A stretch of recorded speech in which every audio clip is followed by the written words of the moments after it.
So I do have a few things that I want to take care of here before I hit the road. Nothing really mechanical. Northeast Auto Imports pretty much took care of everything, at least that they could see. I'm sure that it's possible we'll have a few issues on the very long drive to Florida. There's like a couple things I just want to play with in here. It's actually a pretty nice day. It's like 42 degrees here right now. Like it's like unheard of, super warm right now. So I'm just going to try to mess with a few things. I want to play with the awning, which is why I pulled out all the owner's manuals here. They are all in Japanese, so I think Google Translate will be my friend if I can find my phone here. It's pretty cool. You can just like put the phone over it and it just automatically translates all the Japanese. Sometimes very poorly, but sometimes it works pretty well. So I'm gonna try that, try to figure out how to get the awning set up. So we're taking this for a ride. Huh? We're gonna go for a ride? You wanna drive it? Yeah, at the beach, I'll drive it. Did you open this up? You know how to read Japanese? Yeah. Yeah. Okay, I can't read Japanese.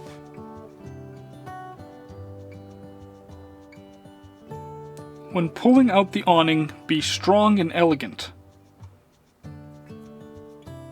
I think this is one of those things that you just gotta figure out on your own. The pictures kind of make sense, but I have no idea what it's saying to do.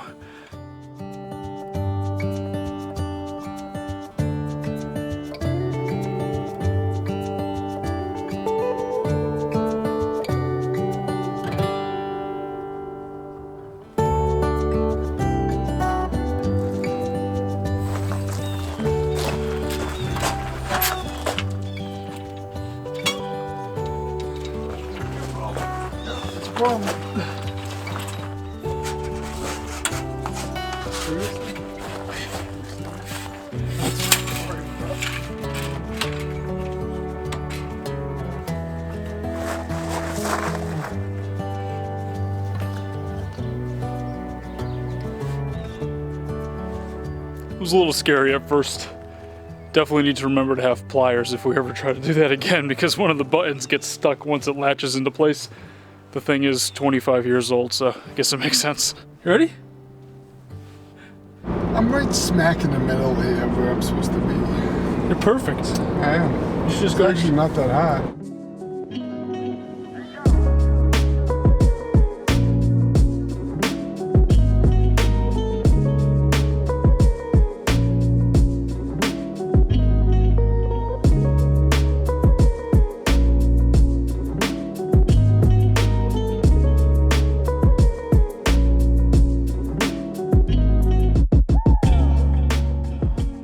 You made it! Made it. No damage. It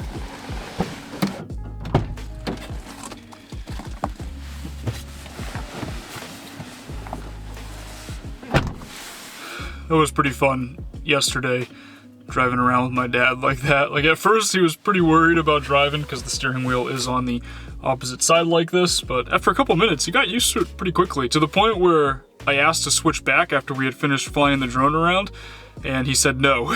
He wanted to keep driving it because he was enjoying it so much. So I am gonna go swing by my grandparents this afternoon, talk to my grandpa a little bit, and maybe get his take on our layout plans in here. We have a few tentative plans for the layout. Nothing is really set in stone just yet. Shannon has not even seen the fan yet, but you know, we have a couple of ideas, so I figure this is a good time to go over them with you guys.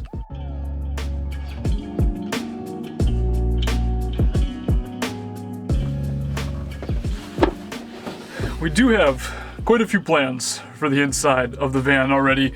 We were actually kind of drawing it out on the floor of the bedroom when I was back in Florida with Shannon, and we kind of had like shoes and like different corners and had it all marked out, all the dimensions, because we're just trying to figure out a layout in here where we'll be able to kind of maximize the space. Like this layout, it's really cool. It's a cool layout. It's very unique. I mean, the dinette is really awesome, plenty of space, turns into a bed.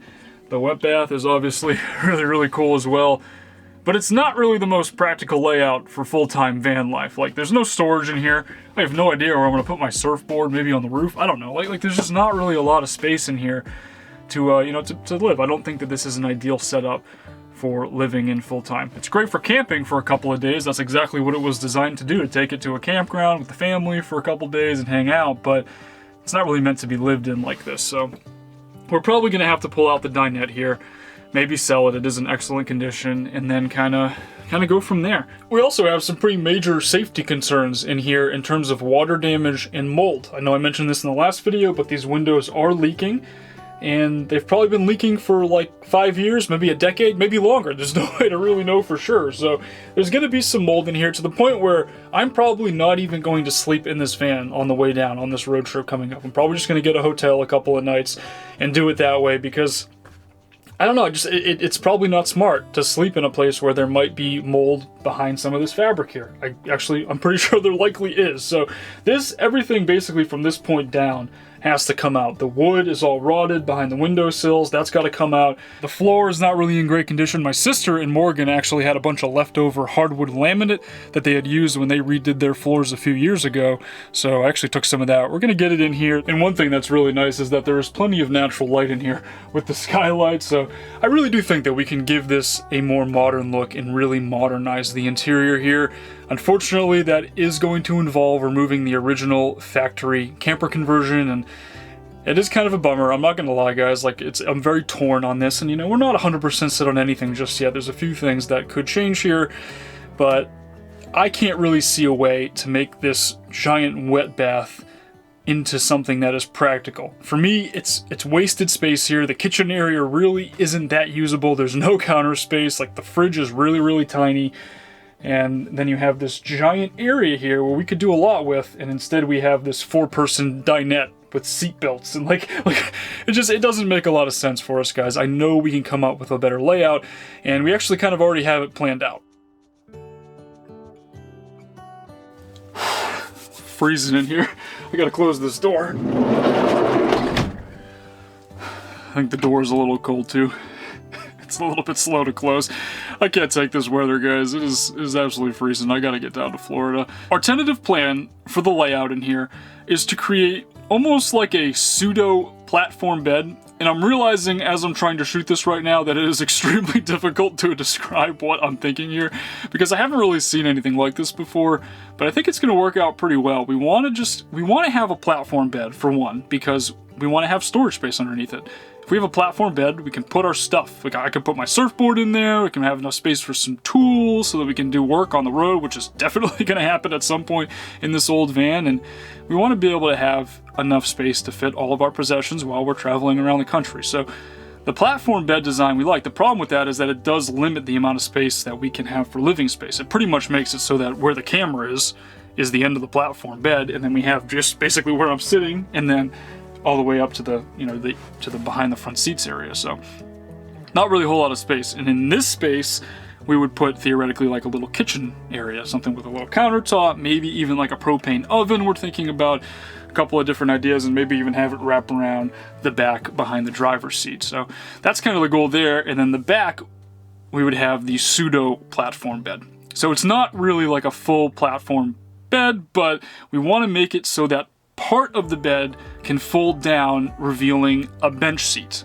That way, one person could sleep at like an angle on the, say it's 3/4 of the bed that's left, or say it's even 2/3 of it or whatever. They could sleep at an angle, and then the other person could flap down the bench and then sit on the bench, and then we'll have obviously like a little table, something similar to this, maybe even reuse this one, who knows, and have something that we can work at and spend time on the computer or whatever it is while the other person is sleeping. So I'll work late into the night, and then I would theoretically be able to just kind of convert that little bench into the rest of the bed and then get into bed. And obviously you might have to move over a little bit because she'd be sleeping at an angle before that, but I mean that's the compromise that we can find to be able to accomplish what we want to do in such a small space. This van, it's not that small. I know I've said this before. It is just about the same length as your standard 144 Sprinter and your ProMasters. I mean, it's very, very similar. It actually might be a little bit longer on the inside because it is a cab over, but it is a little bit less wide. We have about a foot less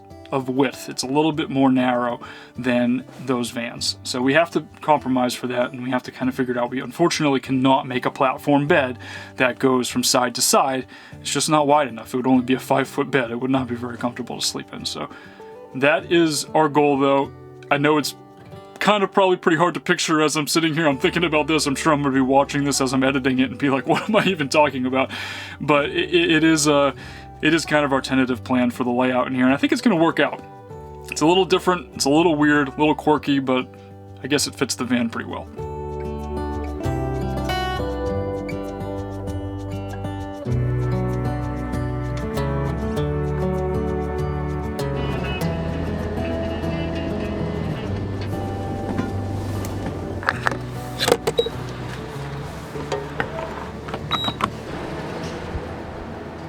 is my first time filling up since resetting the trip counter after taking this thing on the drive from New Hampshire a few days ago. I've got 352 kilometers on the trip counter.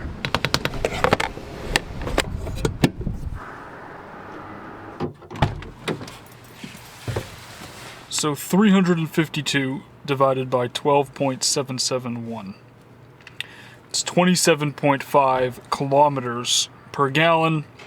It's about 17 miles to the gallon. It's not terrible. That was definitely a mix of highway and city that I was doing there.